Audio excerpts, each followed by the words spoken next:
Bon, courage, on finira par les avoir ces films. Et une meilleure qualité aussi.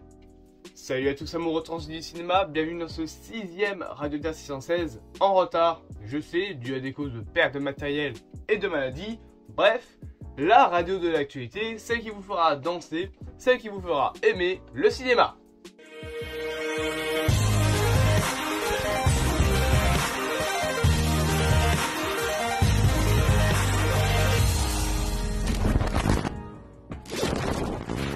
Rubrique numéro 1, report des films d'ici. Comme teasé en intro, pratiquement tous les films d'ici prévus après The Batman sont reportés. Pour commencer, on a Crypto Super Chien qui passe du 17 ou plutôt du 18 mai 2022 au 29 juillet, un assez gros report. On a ensuite Black Adam qui passe du 27 juillet au 21 octobre.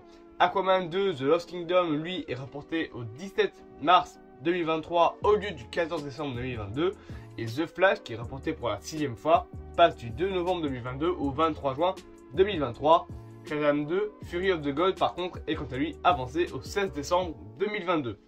Officiellement, les reports sont dus au Covid, mais pour le cas de Shazam par contre, attendez-vous à voir la date changer, parce que au même moment sortira le film Avatar 2, donc possiblement que Warner ne voudra pas se faire exploser au box-office pour un film à cause d'Avatar 2, soit ils vont l'avancer, soit ils partent se faire suicider avec Shazam 2. Et on rappelle également que la sortie de Black Girl est entre guillemets prévue pour 2022.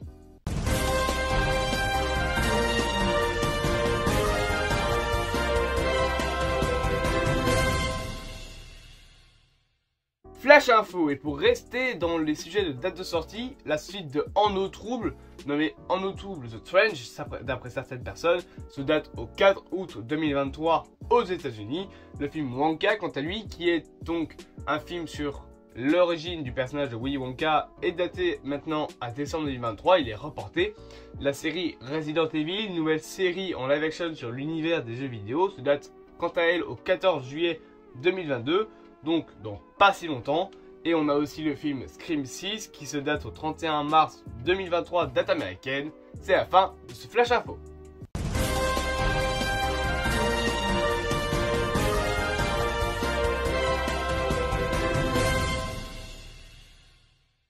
Rubrique numéro 2, série The Batman.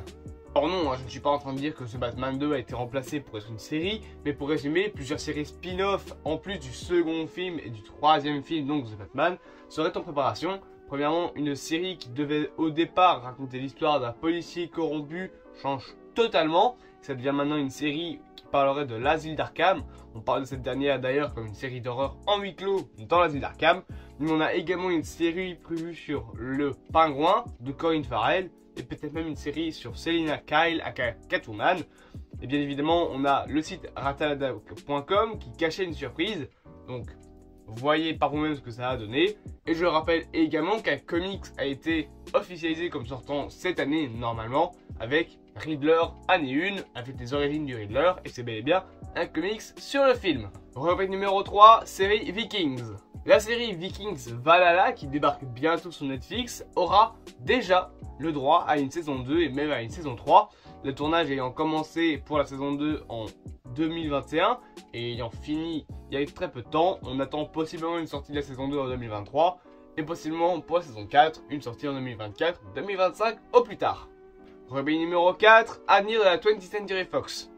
Le directeur de la 20th Century Fox a parlé de l'avenir du studio. Je rappelle que l'entreprise a été rachetée par Disney et depuis, le nombre de productions sur ce studio a baissé. Le streaming prend beaucoup plus de place vu que 10 des futurs films ne sortiront que sur des plateformes de streaming. Le premier film de ce genre a débarqué d'ailleurs, c'est Prey, le préquel à Predator qui se déroule en 1719. Concernant le ciné, on verra au maximum 2 voire 3 films par an, comme Marvel ou le reste des branches Disney. Alors Marvel, ils ont un créneau de 4 films maximum par an, c'est un peu spéciaux, mais en même temps, c'est des films qui rapportent beaucoup. Pour le reste, le studio a précisé qu'il gardait tout de même certaines franchises pour le cinéma, notamment Free Guy et Avatar. Et concernant les réalisateurs ou les films en cours avec le studio, ils seront bel et bien finis et sortiront au cinéma. Ça ne changera pas. Rubrique numéro 5, info sur le Chapeauté 2. Le Chapeauté 2 est officiellement lancé, d'ailleurs il a déjà eu son réalisateur puisqu'il s'agit tout simplement de Bon Persichetti, réalisateur également de Spider-Man Into the Spider-Verse qui lui avait d'ailleurs dû un Oscar. On a désormais un premier trailer et même une première bande-annonce qui a été dévoilée le 15 mars. Pour l'instant on a une sortie prévue en automne et on a aussi une première image dévoilée du film qui nous montre plus ou moins le style d'animation que ça sera. Rubrique numéro 6, série God of War. Une série sur le jeu vidéo God of War est officiellement en préparation. De toute façon, avec le lancement de PlayStation Studio, on pouvait s'attendre à ce que ça arrive. Ce serait donc une série en live action développée par Amazon, les mêmes qui ont réalisé The Expanse, donc les mêmes réalisateurs, hein, bien évidemment. On attend évidemment bien plus d'infos, mais bien sûr, on peut se poser une question. Qui va incarner Kratos? On parle de Jason Momoa, on parle aussi de The Rock. Hein. Je rappelle qu'il y a quelques temps, il avait été annoncé qu'il travaillait sur une adaptation du jeu vidéo, donc pourquoi pas l'avoir joué Kratos. On n'a par contre aucune information si la série parlerait de la Grèce et des origines du personnage, ou plutôt de la mythologie nordique, comme le fait le dernier jeu. Mais si tout se passe bien, je suis sûr qu'on a bientôt bien plus d'infos, et je vous tiens au courant. Rubrique numéro 7, spin-off. Un nouveau spin-off a été annoncé concernant The Walking Dead, nommé Walking Dead Isle of the Dead, la série terminant sa saison 11, donc sa dernière saison de cette année. On parle maintenant de plusieurs spin-offs, notamment un sur les personnages de Carol et Daryl, et maintenant celui-ci nommé Isle of the Dead qui se portera sur le duo Maggie-Negan.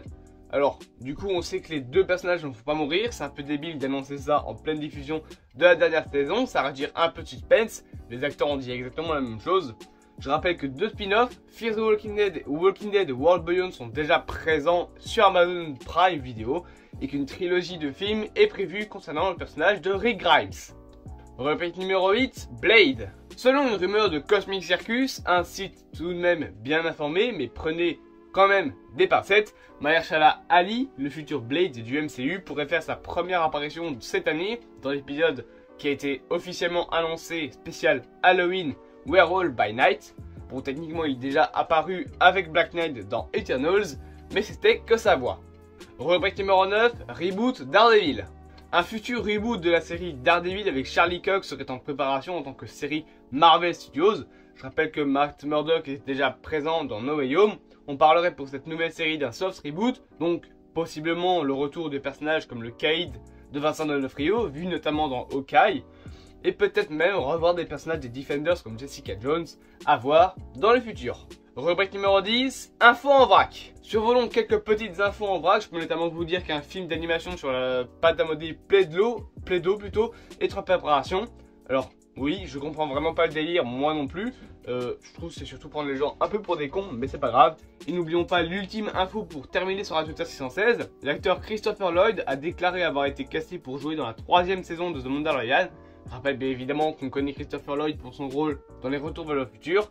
Alors on ne sait pas encore le rôle qu'il aura dans la série. Quand il y aura plus d'infos, je vous tiendrai au courant. Sur ce, c'est la fin de ce Radio Terre 616. N'hésitez pas à vous abonner, etc. Vous connaissez la chanson. J'en profite également pour vous dire que si vous arrivez à faire connaître la chaîne à un plus grand nombre, n'hésitez pas, ça me ferait extrêmement plaisir. En attendant, je vous dis au revoir, amoureux de du cinéma, et je coupe la radio.